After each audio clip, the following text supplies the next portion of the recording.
Hey guys, it's Warren here, and today we'll be making chicken and mushroom bake. And what's great about this is we'll be using condensed mushroom soup, which means this recipe can be whipped up in no time at all. And this recipe is enough to serve 3 people. To begin with, take 150 grams of mushrooms, wash them, then slice. Then heat some oil up in a large non-stick pan, slice half a large onion into half moons, then add to the pan along with the mushrooms. Also add 2 cloves of garlic that have been finely chopped or crushed, then fry for about 5 minutes over a medium to high heat.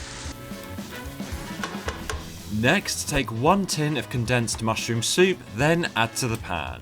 Also add 1 teaspoon of whole grain mustard along with 20 milliliters of milk.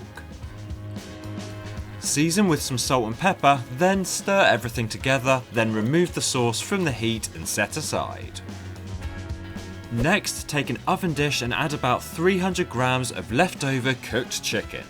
Then pour over your mushroom sauce and spread it over evenly using a spatula to make sure the chicken is covered all over. Now grate over some Parmesan cheese until the chicken and mushroom bake is covered all over, then place into an oven that's been preheated to 180 degrees centigrade, which is 350 Fahrenheit.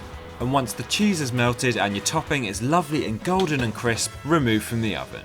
Garnish with some freshly chopped parsley, and there you have it. That's how easy it is to make this really simple chicken and mushroom bake using a tin of mushroom soup.